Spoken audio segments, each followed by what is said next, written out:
하나님 아버지와 주 예수 그리스도로부터 오는 은혜와 평강이 이 자리에 계신 여러분들과 함께 하시기 바랍니다. 세상에서 가장 공평한 것이 있다면 그것은 아마 시간이라고 저는 생각합니다. 누구에게나 주어지는, 누구에게나 아낌없이 채워지는 그것이 있다면 아마 시간이라고 저는 생각합니다. 누구에게나 1년은 365일이고 누구에게나 하루는 24시간이시죠.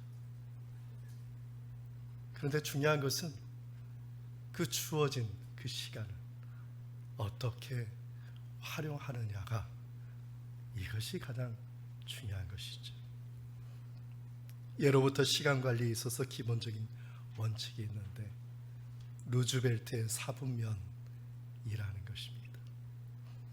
급한 것, 급하지 않은 것, 그리고 중요한 것, 중요하지 않은 것, 이 네 가지를 어떻게 우선해서 선택을 하고 그것을 결정하느냐에 따라서 그 사람이 어떻게 시간 관리하느냐에 따라서 그 사람의 인생이 바뀔 수도 있다는 것이죠. 참 누구에게나 공평한 것인데, 그런데 그 시간을 어떻게 사용하느냐에 따라서 누구에게는 큰 도움이 되고 누구에게는 헛된 시간이 될 수가 있다는 것입니다. 이 네 가지 중에서 가장 우선되는 것은 무엇일까? 당연히 급하고 중요한 것이죠. 여러분은 올 한 해 어떻게 지금 계획하고 계십니까? 그리고 여러분은 이 한 해 주어진 이 시간을 어떻게 선택하고 결정하고 살아갈 것입니까? 제가 이런 말씀을 먼저 드리는 이유는, 사람들은 올바른 선택을 하기도 하고 또 올바른 결정도 하기도 하지만, 그러나 많은 사람들이 그렇지 못하고 그리고 헛된 시간을 다시 반복하고 있기 때문입니다.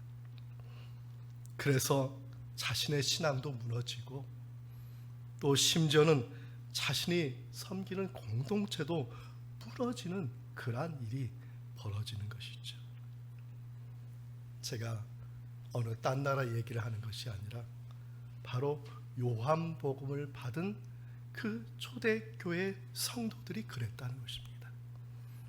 저는 오늘 본문을 통하여서 선택과 결정의 오류에 빠진 초대교회 공동체의 모습이 바로 오늘날 우리들의 모습이 될 수 있음을 생각하면서 우리는 어떤 기대를 가지고 어떤 선택과 결정을 가지고 살아가야 될지 본문을 통해서 살펴보고자 합니다.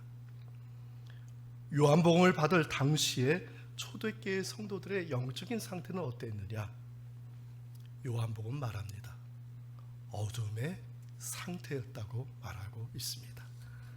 요한복음 1장 4절과 5절의 말씀을 함께 읽겠습니다.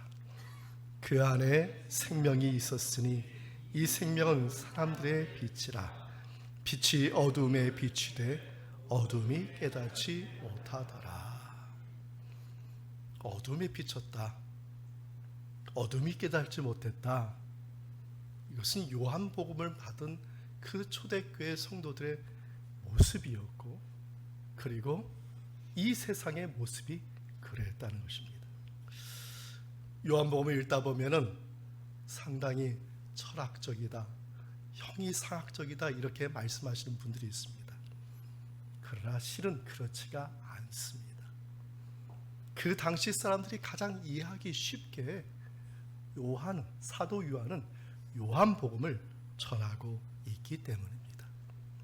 그래서 요한복음 1장 읽을 때 여러분이 세 가지만 생각하면 돼요. 첫째는 집. 뭐라고요? 집. 두 번째는 사물. 뭐라고요? 사물. 세 번째는 사람들입니다. 우리가 지금 집 안에 있잖아요. 이 집안에 뭐가 있어요? 사물이 있잖아요. 사물과 이 집 사이에 우리는 뭐 하고 있어요? 누가 있어요? 사람들이 있잖아요. 요한은 태초의 시간이라는 이 집 안에 하나님이 창조한 창조물의 이 사물과 이 시간과 이 공간 사이에 살고 있는 사람들에 대한 얘기를 하고 있는 것입니다. 시간이라는 집, 창조라는 사물, 그 공간에 살고 있는 그 사람들에게 지금 가장 필요한 것이 무엇이냐? 가장 급하고 중요한 것이 무엇이냐? 오늘 본문에 말씀하죠. 그것은 바로 빛이라는 것입니다. 예를 들어서 여러분들이 저녁에 집에 들어갔어요. 집에 들어가면 뭐 합니까? 저녁 식사를 먹고, 어떤 분은 옷을 갈아입고, 또 어떤 분은 또 저녁 식사를 또 준비도 하고, 또 부엌일도 하고, 집안 청소도 하고, 또 시간이 되면 또 뭐 합니까? 책도 읽고, 아니면 뭐 스마트폰을 보든지 텔레비전을 보든지 취미생활을 할 것입니다. 근데 그 모든 것이 가능한 게 왜 가능하냐? 빛을 비추니까 가능한 것입니다. 우리는 무심코 집에 들어갈 때 무의식적으로 불을 켜잖아요. 왜 불을 켭니까? 불을 켜지 않으면 아무것도 할 수 없는 것이죠. 책을 어떻게 읽어요? 집안 청소를 어떻게 합니까? 아무것도 할 수가 없는 것이에요. 한번 시험해 보시죠. 집에 오늘 저녁에 들어가서 전기불도 켜지 않고 가만히 집안일을 해보십시오. 어디에서 우당탕 넘어지는 소리, 깨지는 소리, 하루만 끝나는 게 아니라 반복이 되죠. 어둠 속에 사는 것이 그런 거예요. 계속 악순환의 반복이 되는 것입니다. 지금 사도 요한은 우리들의 인생도 이와 같다라는 것입니다. 요한복음의 시작은 그 빛을 비추라는 거예요. 그 빛이 뭐예요? 로고스, 말씀의 빛을 비추라. 말씀의 빛을 먼저 비춰야지. 너희들이 가장 급하고 가장 중요한 것이 뭐냐? 그 말씀의 빛, 로고스의 빛을 비추라는 것이. 시편 119편 105절의 말씀이죠. 우리 함께 읽어보겠습니다. 주의 말씀은 내 발의 등이요 내 길의 빛이니이다. 아멘. 우리들의 인생의 집에 가장 먼저 지금 밝게 한 것이 빛이라는 것입니다. 어거스틴의 이야기는 너무나 잘 알고 있잖아요. 어거스틴의 어머니 모니카는 어거스틴을 어렸을 때부터 신앙으로 그렇게 어거스틴을 키웠어요. 사춘기가 되니까 이 아이가 머리가 커지기 시작했죠. 어머니한테 질문하니까 어머니가 잘 몰라. 신앙적인 얘기를 못 해줘. 너 무조건 말씀 읽어. 너 무조건 무슨 일이 있어. 너 말씀 읽어. 그러니까 이 아이가 답답한 거예요. 그래서 뛰쳐나오기 시작했어요. 우상 숭배의 지식을 배우기 시작하고 세상의 플라톤주의의 철학을 배우기 시작하고, 그런데 그것을 배우면 배울수록 이 아이의 마음이 채워지고 만족이 돼야 되는데 채워지지도 않고 만족이 되지 않아요. 오히려 더 허탈감에 방황하고 이제 망나니가 되었어요. 그 인생, 그 아이를 멈추게 한 것이 무엇이냐? 하나님의 말씀이었어요. 길을 걷다가 아이들이 톨레레에게 노래하는 그 소리를 들으면서 이게 지금 성령님께서 하시는 말씀이다 해서 집에서 딱 펼친 말씀이 성경 말씀. 딱 말씀을 읽으니까 자기가 하는 얘기. 성령에 취하지 않고 술에 취하여 사는 자기의 모습이 정확하게 말씀을 보니까 나와요. 그때서야 자기의 잘못된 인생의 발을 멈추고 신앙으로 돌이켜서 교회로 돌아와서 초대교회의 마지막 가장 위대한 신학자요 목회자가 되었던 것입니다. 유대인들의 집 문설주에는 오늘날에도 뭐가 달려있냐면 매추자라는 것이 달려있습니다. 아주 작은 거예요. 어떤 것은 고급스럽게 만들고 어떤 것은 그냥 일반적입니다. 매추자 안에는 뭐가 있냐면 신명기의 말씀이 들어있어요. 신명기 6장 4절과 5절 말씀을 비롯해서 신명기의 말씀이 들어있습니다. 그럼 뭐 하냐면 이 매추자를 지나갈 때마다 손으로 짚고 가는 거예요. 심지어는 그 매추자에다가 입을 맞추고 키스하고 가는 거예요. 그 신명기의 말씀 6장 4, 5절의 말씀을 우리 함께 읽어보겠습니다. 이스라엘아 들으라. 우리 하나님 여호와는 오직 유일한 여호와이시니 너는 마음을 다하고 뜻을 다하고 힘을 다하여 내 하나님 여호와를 사랑하라. 아멘. 왜 문에 들어가기 전에 말씀을 만지고 매추자를 만지고 거기에 키스하고 들어갑니까? 어두움의 세계이기 때문에. 먼저 말씀의 빛을 비추는 거예요. 세상에 나갈 때 또 이 매추자를 만지고 나가는 거예요. 왜 그것을 만지고 나가느냐? 세상은 영적으로 어두운 시대이기 때문에 말씀의 빛을 비추고 나아가는 것입니다. 사랑하는 성도 여러분, 올 한 해를 시작하면서 우리들의 삶 속에 생명의 빛, 말씀의 빛을 비추는 삶으로 시작하시는 저와 여러분 되기를 바랍니다. 그래서 악인의 자리에 서지 마십시오. 여기 계신 사람들 중에서 어느 누가 악인의 자리에 서기를 원합니까? 근데 악인의 자리에 서 있는 거예요. 악인의 자리에 앉아 있는 거예요. 이유가 뭐예요? 보이지 않으니까. 시편 1편의 말씀이 그 말씀 아니겠어요? 말씀의 빛을 비추어서 이게 악인의 자리인지 의인의 자리인지를 구별해야 되는데 말씀의 빛을 비추지 않으니까 아무 데나 앉아본 확률 게임하는 것이죠. 그런데 앉아서 딱 있어 보니까 그게 악인의 자리. 말씀의 빛을 비춰야지. 집에 들어가도 의인의 자리, 집을 나와도 의인의 자리, 복의 자리, 하나님께서 원하는 자리에 앉아서 하나님의 복을 받고 하나님께 영광 돌리는 그러한 삶이 되지 않겠습니까? 이 자리에 계신 여러분들이 이러한 은혜와 복을 받는 귀한 하나님의 사람들 다 되기를 주님의 이름으로 축원드립니다. 지금 우리들이 예배하는 이 시간에도 빛을 비추고 있습니다. 그러나 이 빛이 얼마나 소중한지를 깨닫는 사람이 있다면 아마 하루의 시간을 정말 소중하게 사용할 것입니다. 그러나 이 하루의 빛을 비추는 이 빛의 의미를 모르는 사람은 어떻게 시간을 보내겠습니까? 어제와 같이, 그제와 같이 과거에 두렵고 떨리는 그러한 마음으로 조마조마하면서 허송세월을 보낼 것입니다.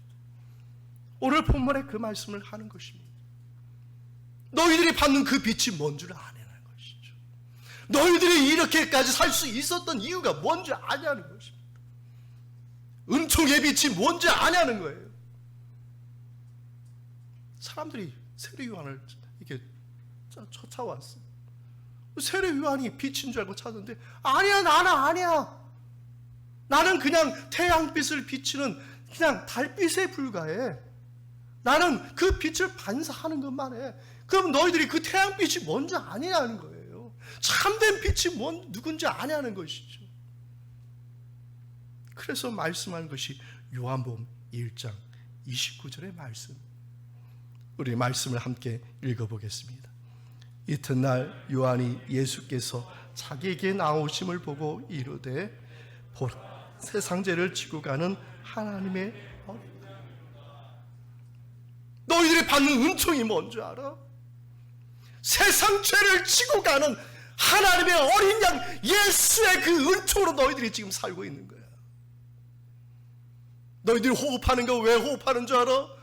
너희들이 지금 누리고 있는 그 모든 것이 누가 준 은총인 줄 알아? 그냥 거저준 게 아니라 세상 죄를 지고 가는 하나님의 어린 양 예수님의 그 은혜로 말미암아 그 빛이 너희들이 공급받아 사는 것이다. 사람들은 보지 못하니까. 여러분 태양빛을 볼 때 태양빛을 1시간 2시간 보는 사람이 있어요? 눈 실명되지요. 태양을 보아도 빛을 보아도 태양을 보지 못하는 거예요. 그 태양빛이 누구인지 무엇인지 무엇이 은총인지 모르니까 지금 예수님이 이 누구인지에 대해서 세례 요한이 말하는 것입니다. 세상 죄를 지고 하는 하나님의 어린 양. 이 짧은 이 구절을 이사야 53장 5절과 6절은 이렇게 말합니다. 우리 함께 읽어보겠습니다. 그가 찔림은 우리의 허물 때문이요 그가 상함은 우리의 죄악 때문이요 그가 징계를 받음으로 우리는 평화를 누리고 그가 채찍에 맞음으로 우리는 나음을 받았도다. 우리는 다 양 같아서 그릇 행하여 각기 제 길로 갔거늘 여호와께서는 우리 모두의 죄악을 그에게 담당시키셨도다. 아멘. 요한복음이 쓰여진 때는 주후 90년쯤이라고 말합니다. 대략 한 100년이죠. 예수님께서 부활 승천하신 지 70년이 지난 때, 이때에는 이방 기독교인들도 신학적인 수준이 꽤 올라간 사람들, 유대인 기독교인들, 이방 기독교인들 모두가 다 지식적으로는 이미 철학적인 수준에까지 올라가는 그런 사람들. 이 사람들이 뭘 했습니까? 영지주의에 빠지고 말았잖아요. 지식을 탐하다 보니까, 또 다른 지식이 자기에게 만족을 줄 것 같아 생각하니까 결국 영주주의에 빠지고 우상숭배에 빠지고 우상의 지식에 빠지고 세상의 지식에 빠져다가 결국 공동체가 흩어지고 공동체가 무너지고 있는 거예요. 그 대표적인 사람이 누구예요? 어거스틴. 신앙적으로 잘 교육받은 사람이 왜 우상숭배에 빠지고 우상의 신앙에 빠지고 지식에 빠진 이유가 바로 그러한 거예요. 그러한 것이 오면 성도들은 이건 아니라고, 이건 절대 그럴 수 없다고 자기의 신앙을 지키고, 그리고 교회의 공동체의 신앙 고백을 지키고 믿음을 지켜나가야 되는데, 그런데 모두가 다 거기에 현혹이 되어서 교회가 혼란스럽고 무너져가고 있었던 때라는 것입니다. 결과적으로 무엇을 잃어버렸습니까? 예수 그리스도의 세상 죄를 지고 가신 그 하나님의 아들 예수 그리스도의 그 은총이 무엇인지를 잃어버리고 말았던 것이죠. 사랑하는 성도 여러분, 나 자신이 나 자신으로 살 수 있는 이유는 무엇입니까? 여러분이 예수님 믿고 나서 여러분이 예수님의 그 자녀로서, 제자로서, 크리스찬으로서 살 수 있는 이유는 무엇입니까? 아직도 내가 가진 재산, 아직도 내가 잃어버린 것들, 아직도 내가 소유하지 못한 것들, 내가 탐하지 못한 것들, 내가 가져야 것들 때문에 내가 지금 이 시간 존재하고 있다고 생각합니까? 아닙니다. 예수 그리스도 때문에, 예수 그리스도 때문에, 예수 그리스도 때문에 오늘도 우리들에게 모두에게 똑같은 시간이 주어지고 그 시간을 선유할 수 있고 하나님께 영광 돌릴 수 있게 하여 주시는 것이죠. 누구 때문이라고요? 나 때문이에요? 누구 때문이라고요? 예수 그리스도인 줄 믿으시기 바랍니다. 교회를 세울 수 있는 방법 다른 게 아니에요. 여러분, 초대교회가 부유해서 초대교회가 부흥했습니까? 예수 그리스도가 없으면 그건 교회도 아닌 것이고, 예수 그리스도로 회복되지 않으면 그것도 역시 교회가 아닌 것입니다. 아직도 나의 지혜로 사신다고 생각하시는 분이 있거나, 나의 경험으로 사신다는 분이 있거나, 내가 가진 것으로 산다고 생각하시는 분은 아직도 어쩌면 하나님을 만나지 못했을 수도 있어요. 아직도 예수님을 만나지 못했어요. 왜냐하면 하나님을 만난 사람, 예수님 만난 사람은 단 1초도 안 돼서 그 앞에 꼬꾸라질 수밖에 없기 때문에 모든 것이 다 헛되다는 것을 깨닫게 되는 것이죠. 다윗의 아들 솔로몬이 하나님을 만나고 전한 말씀이 전도서 1장 2절 말씀. 우리 말씀을 우리 함께 읽어보겠습니다. 전도자가 이르되 헛되고 헛되며 헛되고 헛되니 모든 것이 헛되도다. 아멘. 우리의 인생에서 가장 급하고 중요한 것이 무엇이냐? 내가 대학에 진학한 것보다 더 중요한 것이 무엇이냐? 내가 사회에 진출하는 것보다 더 중요한 것이 무엇이냐? 그것은 예수님을 만나는 거예요. 이것은 가장 급한 일이고 중요한 일이고, 그 주님을 만나야지 내가 지고 있는 이 세상의 죄의 짐, 이 세상의 사망의 짐, 이 세상에 내가 지금 짊어가야 할 그 모든 것이 주님이 짊어지어 주시기 때문에 살 수 있는 것인 줄 믿습니다. 우리 저로 여러분들 잘 아신 이야기입니다만, 제55회 백상예술대상에 김혜자 권사님께서 대상을 받게 됐는데, 나오자마자 첫 마디가 하나님께 영광 돌리는 것이, 그리고 나서 자신의 수상 소감을 밝히는 자리에서 자신이 연극한, 출연한 그 드라마의 한 구절을, 대본을 찢어와 가지고 그것을 읽어주었습니다. 스크린에 보면 나와 있는데요, 제가 김혜자 권사님께서 수상소감으로 밝힌 이야기를 말씀드리겠습니다. 삶이 한낱 꿈에 불과하다고 하지만 그래도 살아서 좋았습니다. 새벽에 쨍한 차가운 공기, 꽃이 피기 전 부는 달큰한 바람, 또 해질 무렵 우러나오는 노을의 냄새, 어느 한 가지 눈이 부시지 않은 날이 없었습니다. 지금 삶이 힘든 당신, 이 세상에 태어난 당신은 이 모든 것을 매일 누릴 자격이 있습니다. 후회만 가득한 과거와 불안한 미래 때문에 지금을 망치지 마세요. 오늘을 살아가세요. 눈이 부시게. 당신은 그럴 자격이 있는 사람입니다. 이 자리에 계신 여러분, 여러분을 위해서 예수님께서 희생하셨어. 여러분의 죄를 짊어지고 희생하신 예수님은 여러분에게 바라시는 것이 무엇이겠습니까? 여전히 불안한 과거에, 또 불안한 미래 때문에 전전긍긍하고 이렇게 살기를 원하시겠습니까? 아닙니다. 저는 김혜자 권사님께서 좋은 말씀했다고 생각합니다. 어두움의 그늘에서 벗어나서 이제는 그 주님의 은총의 빛을 바라보면서 눈이 부시게 이 세상을 살아가라는 것이 요한복음의 말씀이 아니겠습니까? 우리 옆에 있는 분에게 이렇게 인사해 볼까요? 눈이 부시게 살아갑시다. 또 한번 얘기해 볼까요? 당신은 그럴 자격이 있습니다. 당신은 그럴 자격이 있습니다.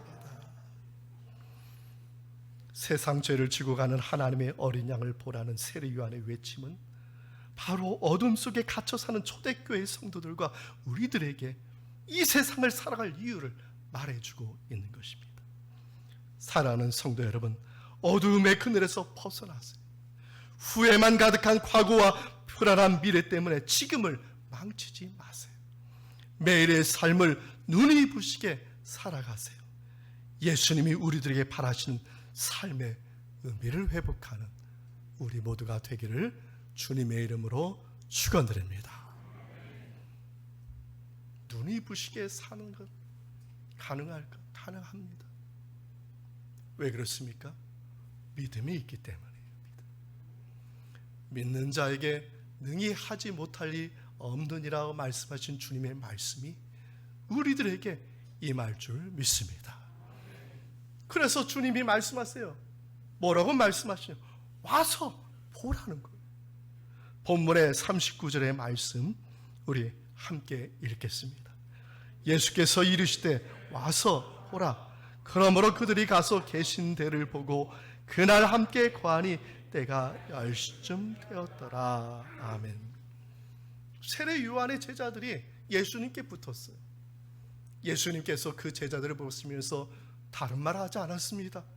너 수준이 부족하니까 너 지식을 좀 배우고 와. 너 돈이 없으니까 돈을 가져와. 입을 거 없으니까 입을 거 가져와. 먹을 것 준비해와. 이런 말씀하지 않으시고 단 한마디 하셨어요. 와서 보라. 뭐라고 말씀하셨다고요? 와서 보라. 뭐라고 말씀하셨다고요? 와서 보라. 저는 이 글이 그냥 쓰여진 글이 아니라고 생각해요. 예수님이 확신에 찬 메시지, 확신에 찬 메시지. 와서 봐, 와서 경험해, 와봐. 마치 코치가 선수들이 달려갈 때 앞에서 얘기해, 어서와, 어서와, 어서와.